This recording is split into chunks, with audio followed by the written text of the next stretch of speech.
Hai Sobat Sukses, kembali ketemu dengan saya Deddy Sidarta. Kali ini saya akan membahas perubahan penting untuk Anda sebagai freelancer dalam melaporkan pajak setelah yang satu ini.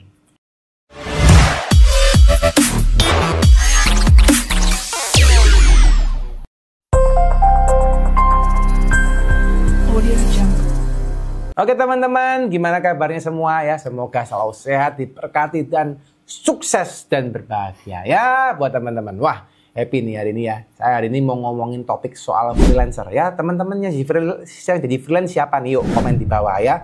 Komen, saya Pak, freelancer di bidang apa ya. Jadi sekarang ini karena semakin maraknya digital ya.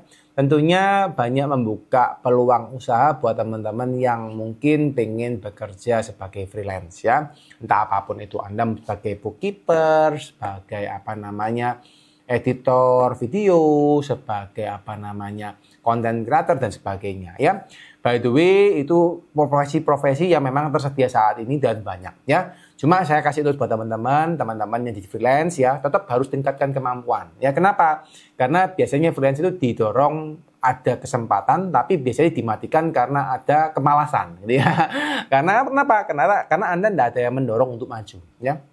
Teman-teman jadi freelance ya, ayo tetap harus berusaha untuk Anda berjuang, tetap Anda maju ya. Kalau perlu Anda join di satu grup, komunitas, atau mungkin Anda join di perusahaan supaya Anda bisa belajar banyak hal ya. Nah itu juga poin ya. Tapi ini saya nggak ngomong soal itu ini ya, saya ngomong soal pajaknya ya.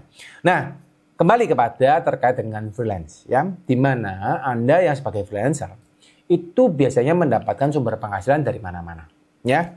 Memang freelance ini macam-macam ya. Ada yang mungkin dapat gajinya besar, ya penghasilan besar, mungkin di atas UMR atau mungkin lebih daripada UMR. Tapi ada juga yang mendapatkan kecil di bawah UMR juga banyak. Ya, karena kenapa? Karena seringkali freelance ini mereka mendapatkan penghasilan dari berbagai macam sumber dan jumlahnya kecil-kecil. Ya biasanya seperti itu ya. Tapi ini anyway tergantung Anda freelancer di bidang apa. Kalau dulu mungkin freelancer ini ada dua pilihan. Yang pertama karena mereka merasa dirinya mendapati penghasilannya kecil ya, mereka tidak melaporkan SPT ya, itu pilihannya ya. Atau yang kedua karena mereka mungkin tidak paham ya, dan tidak semua perusahaannya memberikan potongan TP21. Akhirnya apa? Akhirnya mereka mungkin dipotong oleh satu atau dua perusahaan saja ya. Dan akhirnya mereka nggak tahu cara melaporkannya, mereka simpel-simpel mereka pakai cara yang paling gampang adalah menggunakan formulir 1770 SS. Ya, jadi kalau by the way di pribadi ada 3 cara pelaporan ya. Yang pertama itu Anda sebagai pekerja bebas dengan penghasilan di bawah pekerjaan profesional dengan penghasilan di bawah 60 juta. Dan yang kedua adalah Anda sebagai pekerja profesional dengan penghasilan di atas 60 juta. Dan yang ketiga adalah Anda sebagai pekerja bebas, ya.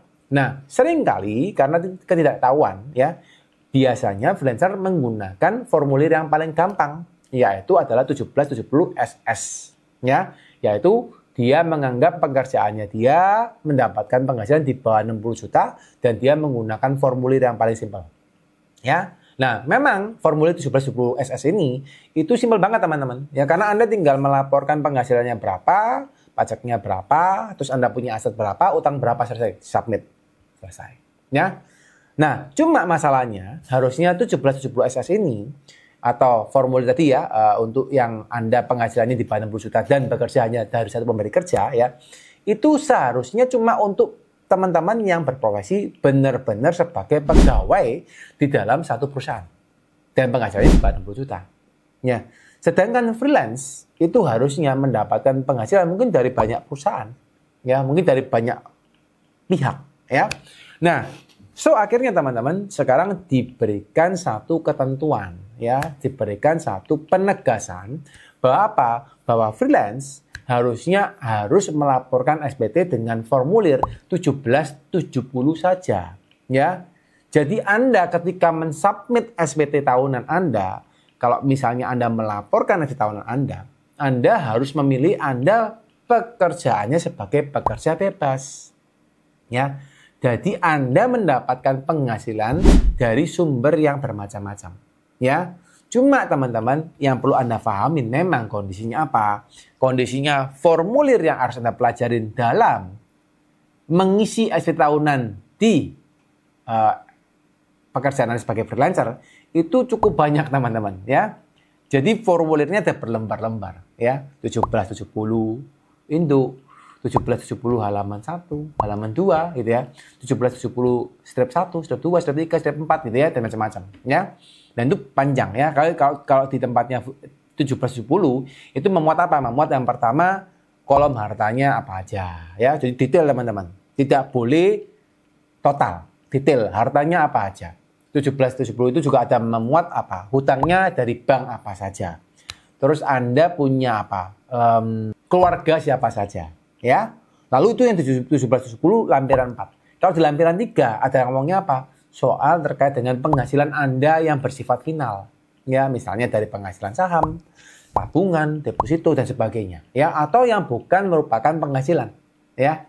Terus di 1772 apa? Misalnya Anda kredit pajaknya dari mana aja dan sebagainya. Nah, ini memang Anda harus pelajarin teman-teman ketika Anda ingin melaporkan pajak freelancer Anda. Nah, by the way, cara pengisian Anda boleh pelajarin ya dari materi-materi yang kami sampaikan ya di YouTube, ataupun Anda boleh belajar di materi kami di Mahir Pajak UMKM. Itu kami sudah siapkan cara Anda mengisinya ya. Cuma yang paling penting teman-teman, yang perlu saya notes untuk teman-teman sebagai freelancer ya, Anda perlu perhatikan satu hal ya. Karena banyak orang itu yang lupa dan tidak paham ya. Nah, poin penting ketika Anda sudah melaporkan SPT ya, yang pertama adalah usahakan Anda melaporkan SPT itu sereal mungkin ya, bukan usahakan lagi, maksimalkan ya. Kenapa? Nah, kalau teman-teman tahu informasi saya dari video-video yang lain, bahwa sekarang pajak itu, kantor pajak sudah banyak mengetahui daripada kondisi penghasilan Anda, aset Anda dan sebagainya. Ya, penghasilan mungkin saya belum berani komentar secara detail ya. Tapi yakin dan percaya ke depan mereka akan bisa mengetris hal tersebut. Mengetris itu maksudnya mencari tahu ya. Nah, ketika pajak sudah paham, sudah tahu terkait dengan harta Anda, penghasilan Anda dan sebagainya, maka salah satu teman-teman, yuk Anda laporkan penghasilan Anda sereal mungkin. Itu satu hal. Ya.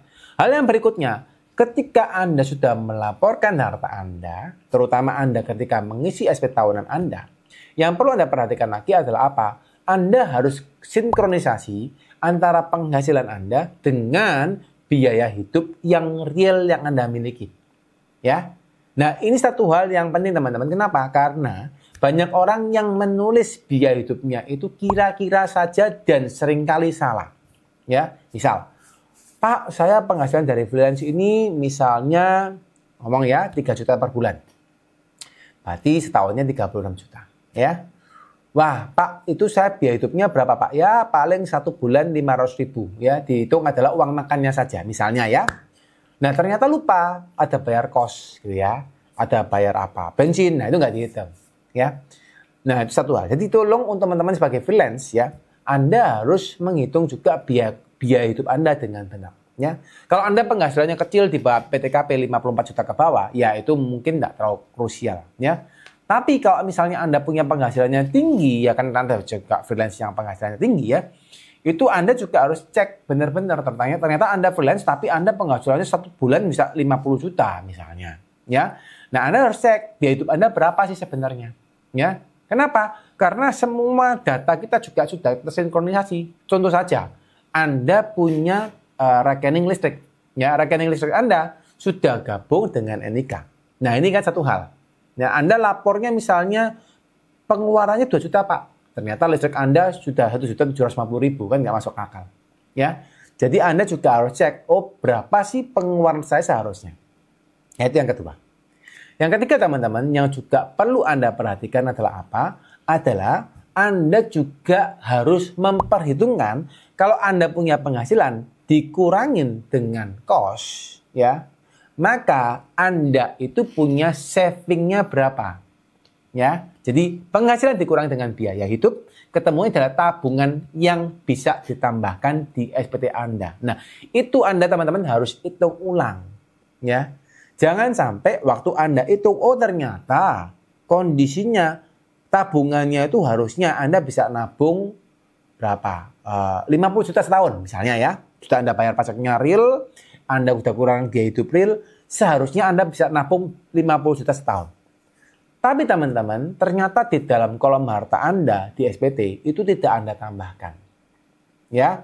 Nah, ini juga yang seringkali salah oleh orang-orang. Jadi mereka tidak menambahkan harta di SPT tahunannya mereka. Dan akhirnya apa teman-teman?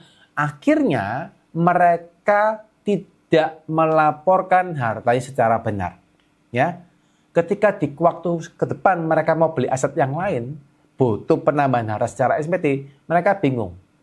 Dan orang pajak akan nanyakan, loh mana hartanya kamu? Loh sudah saya bayar Pak, loh buktinya mana? Tidak ada. Soalnya SPT-nya lapornya hartanya sama terus. Nah ini masalah. Ya. Dan akhirnya apa teman-teman konsekuensinya? Konsekuensinya yang terjadi adalah apa? Anda bisa mendapatkan penambahan pembayaran pajak. Ya. Buat teman-teman yang pengen belajar materi perpajakan lebih mahir ya, kami menyiapkan satu pelatihan yang dimana kami buat sesimpel mungkin untuk Anda bisa belajar perpajakan dari A sampai Z ya, dengan lebih baik, terutama untuk Anda yang sebagai profesional, sebagai entrepreneur ya, sebagai pengusaha pemula, sebagai UMKM, apapun itu, Anda wajib belajar namanya Mahir Pajak UMKM 21 hari. Anda dapatkan linknya di deskripsi, Anda silakan belajarin dan saya yakin dan percaya ilmunya akan sangat bermanfaat untuk Anda. Oke teman-teman, sekian, semoga cukup jelas. Buat teman-teman yang happy dengan video ini silahkan di like, di share kepada teman-teman yang lain, dan juga subscribe teman-teman supaya bisa dapat insight terus daripada konten channel ini ya. Dan buat teman-teman yang pengen bertanya silahkan komen di bawah ya. Cuma mungkin kalau Anda pengen dapat respon cepat silahkan follow saya di Instagram ya. Dan Anda boleh DM ya. Itu mungkin akan lebih cepat ya untuk saya bisa balas. Karena kalau di bawah, karena komennya banyak, saya juga kadang-kadang komennya kan macam-macam ya. Kalau di DM saya tahu itu pertanyaan ya. Sekian teman-teman. Semoga sehat selalu, sehat, sukses, dan selalu berbahagia buat teman-teman sekalian. Bye-bye.